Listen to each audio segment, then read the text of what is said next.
Good morning, Sebastopol. And welcome back to your weekly Pioneer News. I'm Lindsay. And I'm Cole. Today is Friday, March 3rd. Please rise and join us for the Pledge of Allegiance. I pledge allegiance to the flag of the United States of America and to the republic for which it stands, one nation, under God, indivisible, with liberty and justice for all. Thank you, First Hour Study Hall. National Honor Society t-shirts have arrived. Please stop in by Miss Betts to pick yours up, and if you haven't paid, just pay her when you get there. The fee is $10.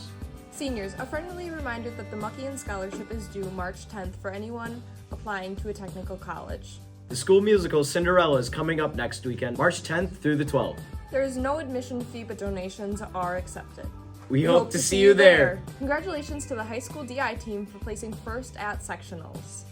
Good luck at state on April 1st. Here's a message from Miss Vanderhoof's resource. For our resources Character Strong project, We decided to tackle the topic respect we're going to have several PSAs over the following weeks to tackle this subject. to influence more respect in our school.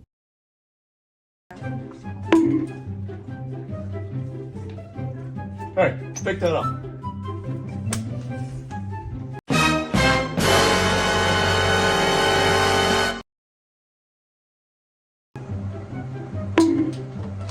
I got my chip. Miss V, can I have a broom, please? Sure. Hooray! Now it's time for some Mr. Schaefer motivation. Good afternoon, Sebastopol. Today we're going to talk about our character and the choices that we have when we come to school or out in the world, whatever you're pursuing. But every day we have 5 choices, right? We have a choice to be bad, we can be average, we can be good, we can be great, or we can be excellent.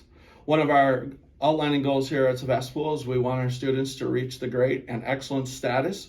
And in order to do that, though, you have to be willing to have a special intensity, a special focus, a special drive, and you have to be committed to doing things at a higher level. With that means you have to be willing to do things that are uncommon.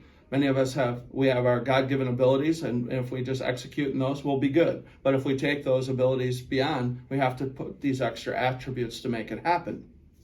So when we think about the difference between being ordinary or extraordinary, what's the difference?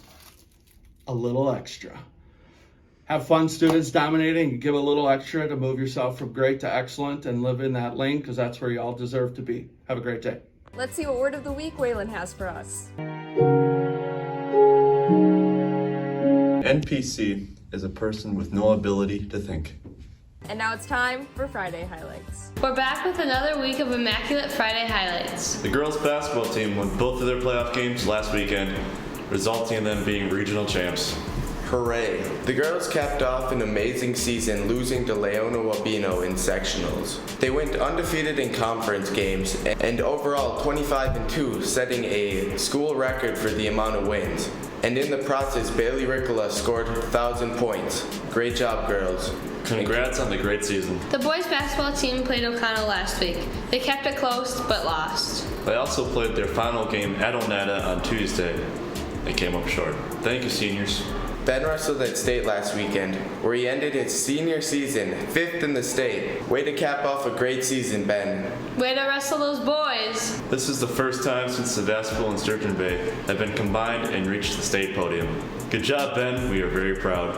We're also starting our transition from winter sports into our spring sports, starting with track, which starts next week on March 6th.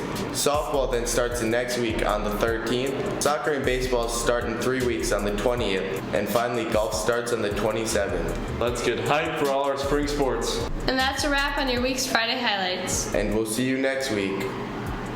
Bye-bye. Thanks, guys. Hi, I'm with Miss Margraf again, and we're going to talk about the pre-ACT.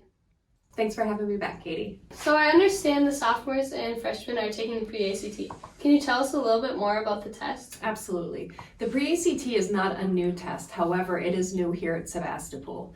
So the pre-ACT replaces the ACT Aspire. There's some differences between those two tests. The major number one difference is the pre-ACT, you're taking that test in one sitting.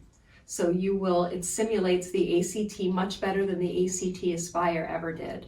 So it's 155 minutes and it's 4 tests. It's in reading, writing, science, and math. Great, so you get it all done in one day. Exactly, one day. So when is this pre-ACT? The pre-ACT is going to be held on April 4th.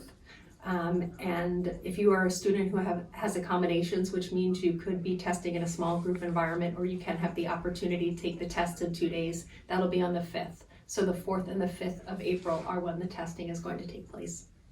Okay, remember that. So where are the students testing? They're going to be tested here at Sebastopol. So one of the things that Mrs. Malcor and I are working on is a unique schedule that day for everybody in the high school. So if you're a freshman or a sophomore, you're going to be taking that test in one classroom. So it'll be here at school in one of your classrooms already. Perfect. So for me and other students, how can we make this a successful thing for the 9th and 10th graders? I really love that you asked that question. The number one thing that everybody can remember is that the 9th and 10th graders are taking this test for 155 minutes. So students will be spread out throughout the high school. So when there's passing periods or when you're in the hallway or wherever you are, just to be as quiet as you can, just to make sure that you're creating the best testing environment for the freshmen and the sophomores. So everybody can help by being really, really quiet and mindful that testing is going on. All right, sounds good. How can students be best prepared for this exam? A lot like ACT prep, our students can be really well rested. Know you're taking a big test. So get a good night's sleep the night before, have a really good breakfast in the morning, bring 2 pencils, and just know that you got to come and you got to bring your A game and you're going to try your best. Perfect. How will the parents and guardians be informed about this assessment? Great. In the next week or so, everyone will be emailed. So all parents and guardians will get notification about the pre-ACT through email. So please look for that as well. Not only are you going to get a letter that explains more about the pre-ACT, we're also going to attach a brochure to it that gives parents and guardians all the information that they need to know to help prepare their student for an excellent testing day. Perfect. Thanks so much, Katie. Thank you. Will you come back and talk about the forward test one day? Yes, I'll be here. Right on. Thank you, everybody. Have a good day. Mr. J, take it away. Why did the farmer tell jokester ducks she wanted to quack them up? Quack, quack, quack, Mr. Ducksworth. Good one, Mr. J. As always, thanks for joining us. Have a great day. And stay classy, Sebastopol. Lunch for today is cheese pizza, baby carrots, fresh grapes. Have a great day, Sebastopol.